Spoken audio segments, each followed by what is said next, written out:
I never thought my sister's wedding would feel like punishment. But there I was, pushed to the very edge of the hall, sitting alone at a table no one else wanted. My father's words still echoed in my head. "Don't make a scene, Monica. You'll stay there. This is your sister's day, not yours." Before I continue, make sure you subscribe and share, because what happened that night was something no one in my family could have ever imagined. I stared at the empty chairs around me while laughter and music filled the hall. My sister, glowing in her white dress, was surrounded by friends, cousins, and relatives who treated me like I didn't even exist. Every time I tried to walk closer, someone blocked me with a polite smile that wasn't polite at all. It was humiliating. I felt like an unwanted guest at my own blood celebration. People whispered as I sat alone, their eyes flicking toward me, their lips curling with quiet gossip. That's when it happened. A man I had never seen before walked straight toward my lonely table. He wasn't dressed like the others. His suit was sharp, modern, expensive-looking, and his confidence was almost unsettling. He pulled out the chair beside me and leaned in just close enough for only me to hear. "Act like you're with me," he whispered. I froze, my heart racing. His voice was low, calm, but it carried a weight I couldn't ignore. "What?" I whispered back, too stunned to move. "Trust me," he said, sliding his arm casually across the back of my chair, his smile flashing to the room as if we'd known each other for years. "Right now, everyone is watching. If you sit here alone much longer, they'll tear you apart with their eyes. But if you're with me, they won't dare." I blinked, my stomach twisting with confusion. Who was this man? Why was he helping me? And why did it feel like he already knew exactly what was happening in my family? The strangest part wasn't what he said. It was the way the crowd reacted. Heads turned, whispers stopped. For the first time that evening, the mocking eyes pulled away from me. People stared at him instead, with a mix of curiosity and unease. Who was the stranger that suddenly sat by my side? And why did my father, watching from across the hall, suddenly look pale the moment he saw him? I didn't know it then, but nothing about this wedding would ever be the same after that moment. I tried to keep my hands steady, but my fingers clenched the edge of the tablecloth so tightly it almost tore. The stranger's arm rested lightly behind me, not touching, but close enough to make it look real. He didn't even glance at me. His eyes were fixed calmly on the rest of the hall, as though he were the one hosting this wedding. "Who are you?" I whispered, my voice shaky. He finally turned his head, his smile faint. "Tonight, I'm whoever you need me to be." My stomach twisted. That wasn't an answer. I glanced toward my father. He was standing near the stage, frozen, watching us with a stiffness I had never seen before. His lips pressed into a hard line, and for the first time in years, he didn't look like he was in control. The stranger leaned closer, his breath brushing my ear. "You've been treated like furniture all evening, haven't you?" Ignored, pushed aside, made to feel invisible. I swallowed hard. "How do you know that?" His eyes flicked toward my sister, twirling with her new husband on the dance floor. "Because I've seen this before. Families that shine a spotlight on one child while leaving the other in the shadows. But shadows have a way of revealing secrets the light can't hide." I stared at him, my pulse quickening. "Why are you here? You weren't invited, were you?" His smile widened, though it didn't reach his eyes. "Let's just say your family and I have unfinished business." The word sent a chill crawling up my spine. My fork slipped from my hand and clattered against the plate. The sound drew eyes toward us, whispers stirring again. But instead of pitying looks, now people were murmuring in a different tone. Curiosity. Some even looked uneasy, as though they recognized him. "Relax," he said softly, his hand brushing against mine, steadying it. "If anyone asks, I'm your date. Play along, trust me." I wanted to push him away, to demand answers, but something in his calm, deliberate manner pinned me in place. For the first time that night, I didn't feel small. I felt seen. But then, as my father stepped closer, his face pale and his eyes sharp, I realized something terrifying. This man wasn't here to save me. He was here for them. And by sitting with him, I had just become part of a game I didn't understand. My father reached our table with the stiff smile he always wore when he wanted to hide his temper. He glanced at me once, barely, and then turned his attention to the man beside me. "You weren't invited," my father said, his voice calm but edged like glass. The stranger leaned back in his chair as if he owned it, his arms still draped casually behind me. "Funny," he replied smoothly. "You never did like surprises. But here I am." I looked between them, my pulse hammering. My father didn't usually lose his composure, but I could see it now, in the way his jaw tightened, in the way his hand curled slightly into a fist. "Monica," he said sharply, his voice cutting. "Step outside with me, now." Before I could move, the stranger placed his hand gently over mine, holding me in place. "She's fine where she is," he said, his voice low but firm. The room went tense. A few guests nearby stopped talking, their eyes darting toward us. My father's face darkened, but he didn't explode. He couldn't, not here, not in front of everyone. Instead, he forced a tight smile. "Enjoy your evening, then.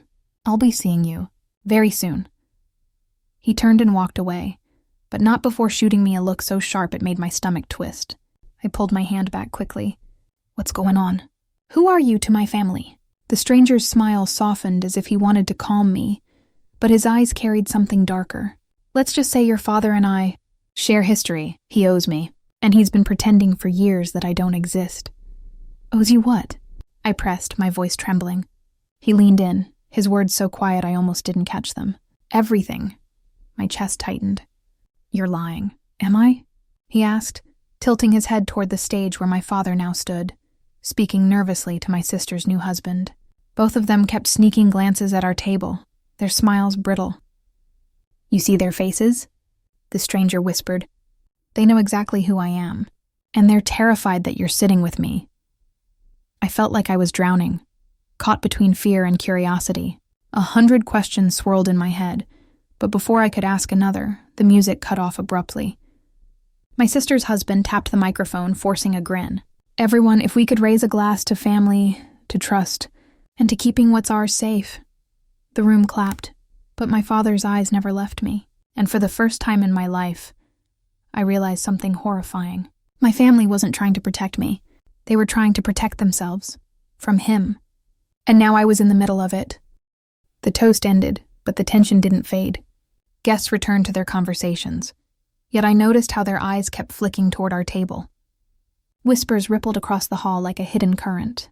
The stranger picked up his glass, swirling the champagne lazily as though none of this touched him. "Do you feel it?" he asked softly. "Feel what?" I muttered, my throat tight.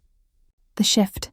Everyone's pretending this is just a wedding, but the second I walked in and sat with you, the air changed. Your family isn't celebrating anymore, Monica. They're panicking." I looked at him, fear prickling under my skin. "Why? What do they think you'll do?" He smirked, his eyes cutting toward my father. "Not what they think, what they know." Before I could respond, my sister appeared. She was radiant in her gown, but her smile trembled as she leaned down between us, her perfume thick, her voice strained. "Monica," she said through clenched teeth, "a word. Alone." I hesitated. The stranger leaned closer, murmuring just for me. "She won't tell you the truth. Not yet. But go. Listen. You'll start to see." I stood slowly, my knees weak, and followed my sister toward the corner of the hall where no one could overhear. Her grip on my wrist was tight, almost painful. "What are you doing?" she hissed. "Why are you sitting with him?" I pulled my hand free. "Who is he? Why does Dad look like he's about to break?" Her eyes darted around before she leaned in, her voice trembling. "You don't understand. He's dangerous. If he's here, it means—" She stopped herself, biting her lip so hard it went white. "It means what?" I pressed, my voice rising. "Don't trust him," she whispered. "Whatever he told you, he's twisting it. He doesn't care about you. He just wants what?" She glanced back at the stranger, who sat calmly sipping his drink as though he owned the room. Her face paled. "He wants to destroy Dad. And if you stay near him, he'll use you to do it."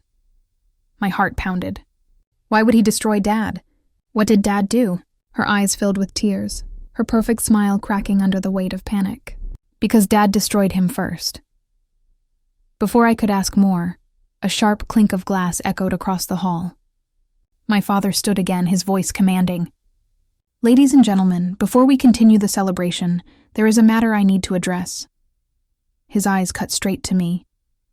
"A matter concerning my daughter, Monica." The crowd turned as one, every eye burning into me, and in that moment I knew. Whatever game the stranger had started, my father was about to drag me into the center of it.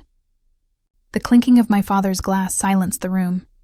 Even the music died, leaving only the sound of whispers cutting through the air. My chest tightened as every face turned toward me. My father's smile was wide, but it didn't reach his eyes. "Tonight is about family," he began, his voice smooth and rehearsed. "But sometimes family brings complications.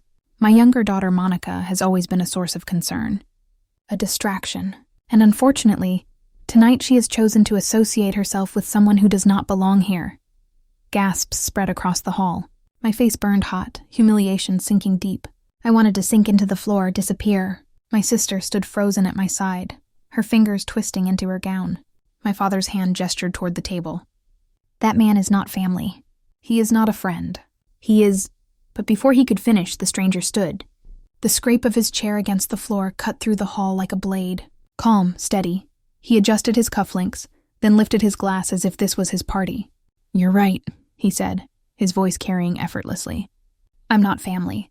Not anymore." The room erupted with murmurs. My father stiffened, his face pale. The stranger's eyes locked on him, a faint smile playing at his lips. "But maybe you should tell them why I was family once.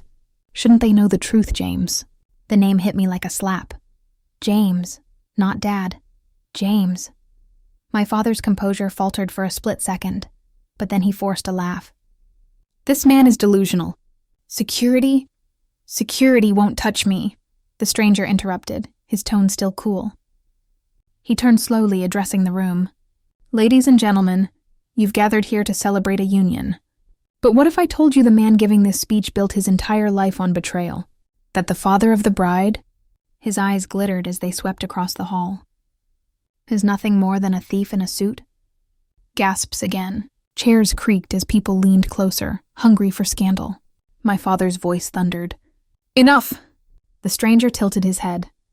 "No, James, not enough. Not until Monica knows why you've kept her in the shadows her whole life." The words sliced through me. My heart slammed in my chest. "What are you talking about?" I demanded, my voice shaking. The stranger looked at me finally, his eyes softening for the first time. "Because, Monica, you're the only innocent one in this room, and the truth about who you really are, it's the one secret your father has tried hardest to bury."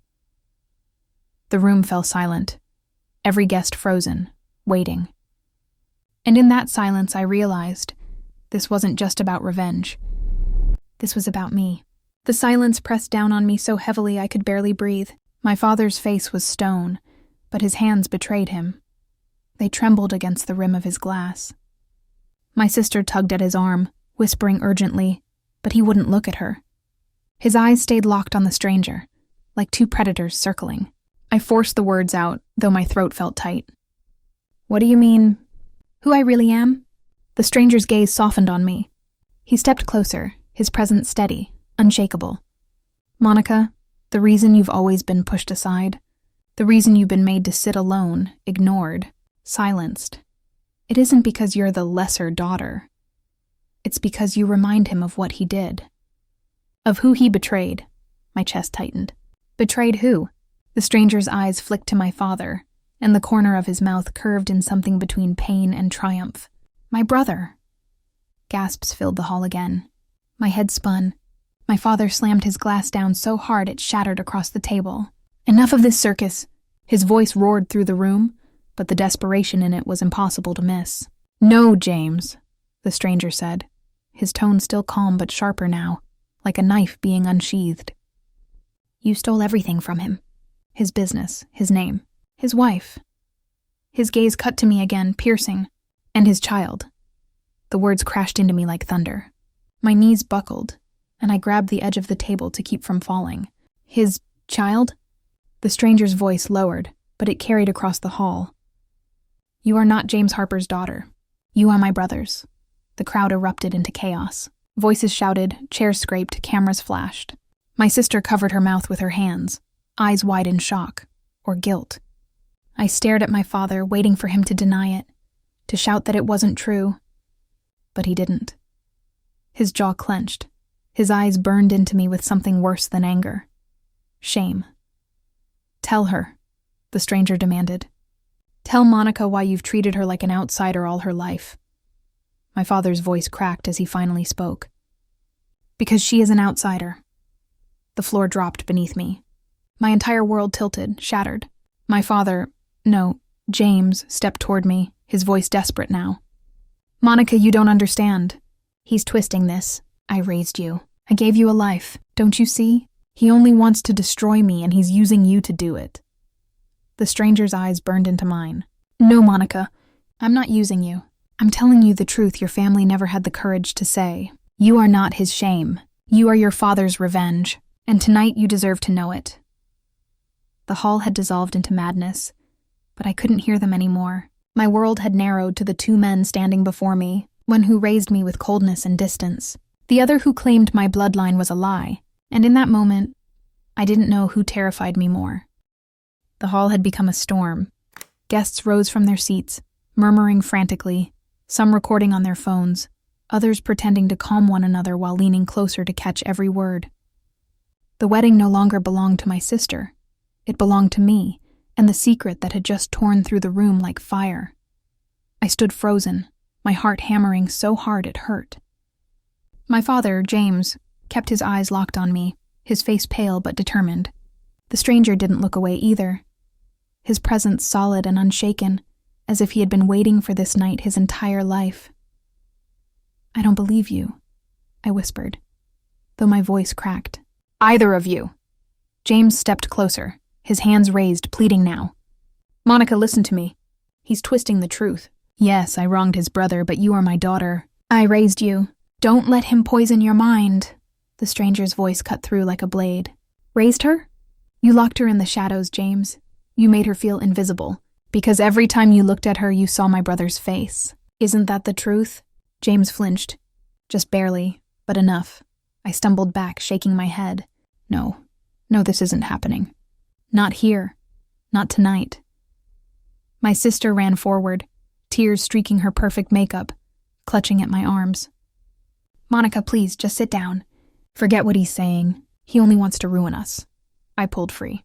"Forget it? He just told me I'm not who I thought I was my entire life. And you knew, didn't you?" Her silence was answer enough. The stranger stepped forward, his voice lowering, meant only for me. "You've always felt it, haven't you? That you didn't belong, that something about the way they treated you didn't make sense. Why do you think you were pushed aside, Monica? It wasn't in your head. It was the truth, hiding in plain sight." Tears blurred my vision. Memories flashed. Birthdays half forgotten. Family photos where I was always off to the side. Moments where I felt like I was only tolerated, never cherished. All the pieces fit too perfectly. "Why now?" I whispered. "Why tell me this now? At her wedding, of all places?" The stranger's eyes darkened, his voice steady. "Because secrets rot in silence, and your father's silence has gone on long enough. Tonight he can't bury it anymore." James's voice thundered, desperate now. "Monica, don't listen! He's trying to take you from me." The stranger's eyes never left mine. "No, James. I'm giving her back to herself." The hall went still, caught in the pull between them. And me? I stood in the middle of it all, the ground beneath me crumbling, every truth I'd ever known burning away. For the first time in my life, I wasn't sure who I was or which man I should fear more, the one who raised me in lies, or the one who claimed to free me with the truth. The silence in the hall was unbearable, pressing down on me from every corner. I could hear the clinking of glasses from trembling hands, the soft rustle of gowns as guests leaned forward, the low buzz of whispers that spread like wildfire. But none of it mattered. I turned slowly, my eyes darting between the two men who had ripped my world apart in a matter of minutes. My father stood there sweating, desperate, his hands trembling. The stranger, calm, unreadable, his presence heavy like a shadow that refused to leave. "Enough," I said, my voice cutting through the noise like glass breaking. "No more games. No more shouting. You," I pointed at my father.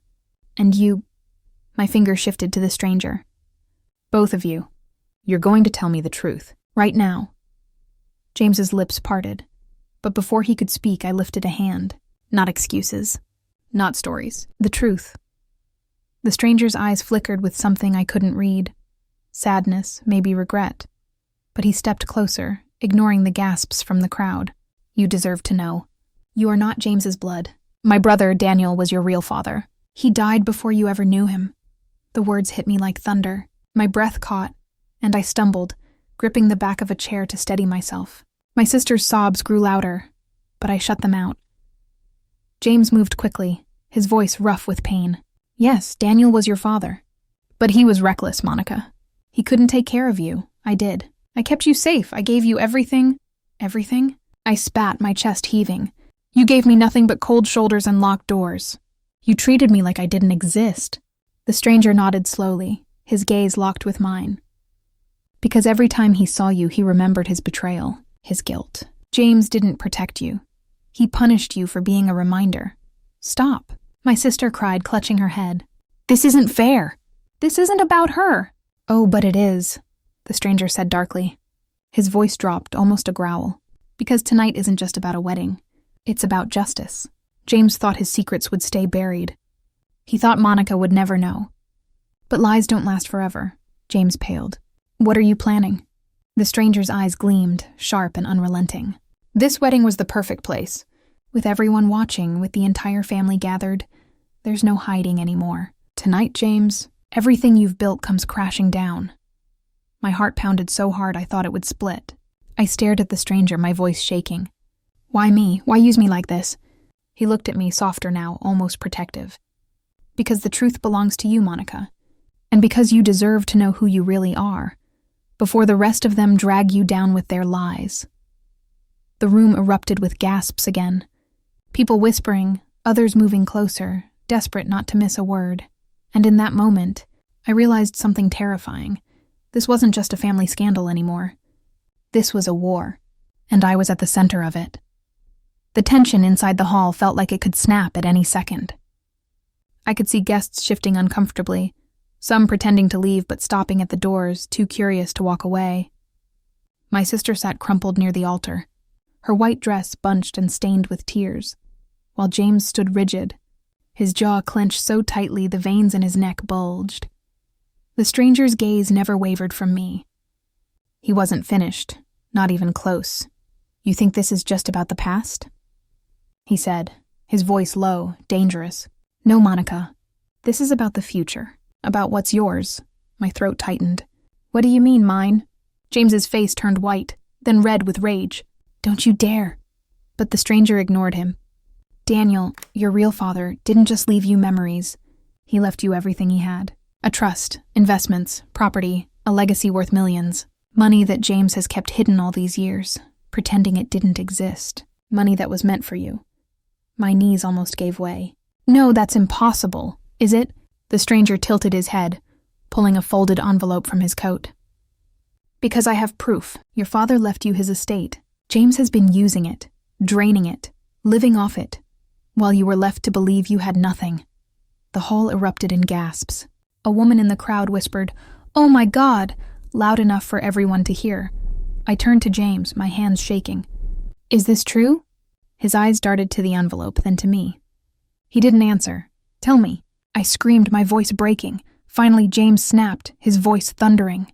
Yes, it's true. But I did it for you, Monica. You wouldn't have known what to do with it. You weren't ready. You were too naive, too soft. I had to protect it, protect you. The stranger's laugh was sharp and bitter. Protect? You mean steal. You bled her inheritance dry and used it to build your empire. And now you stand here acting like a savior? My whole body shook. My hands clenched so tightly my nails dug into my skin. Everything I thought I knew about myself, my family, it was all ashes now. My sister finally looked up, her face blotchy with tears. He did it for us, she whispered. For the family. If you hadn't been so different, maybe he wouldn't have had to. Her words sliced deeper than any knife. Different. Always different. The stranger stepped closer, his voice calm now, but every word carried weight. Monica, your life was stolen before it even began. Tonight you can take it back, but you need to decide. Are you going to keep standing with the ones who broke you, or are you ready to stand with the truth? I could barely breathe. My chest rose and fell in sharp, painful bursts. Every pair of eyes in that hall was on me, waiting for my choice. And for the first time, I realized this wasn't just about the lies or the money. It was about who I really was, and who I was going to become. The air in the hall was electric, charged with silence so heavy it pressed against my chest. Every eye was on me, waiting, hungry for the conclusion of the storm they had just witnessed. My sister sat trembling, her perfect wedding day shattered beyond repair. James's face was carved with desperation, sweat dripping from his temples. And the stranger, calm, steady, unblinking, looked at me as though he already knew what choice I would make. I lifted my chin, though my legs felt like they could give way at any second.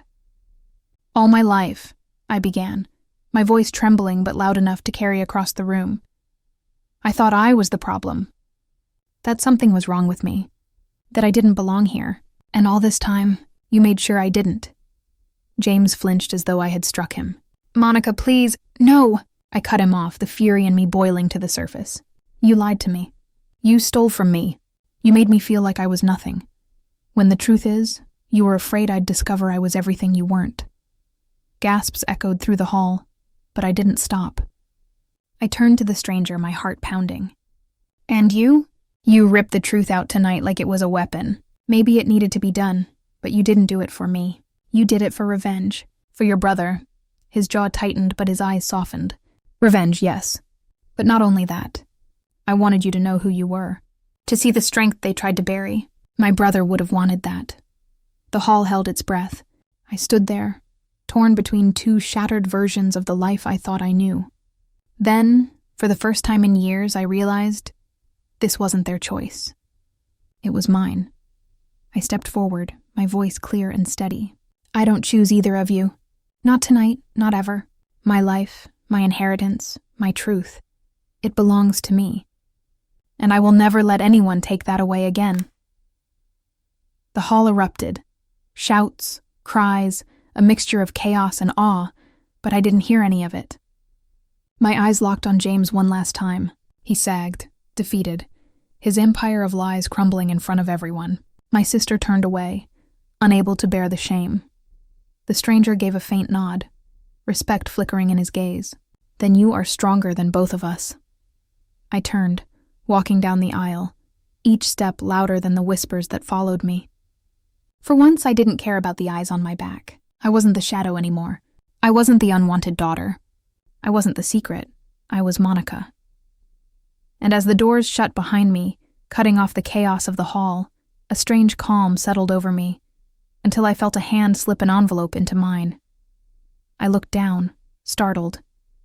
It wasn't from James. It wasn't from the stranger. It was from a woman I had never seen before, dressed in black, her face half hidden beneath a veil. Her voice was a whisper, cold and deliberate. Your real father didn't die the way they told you. He was murdered. And you're next if you don't find out why. Before I could speak, she vanished into the crowd, leaving me frozen in the doorway, holding a truth far darker than anything I had just learned. The story wasn't over. It had only just begun.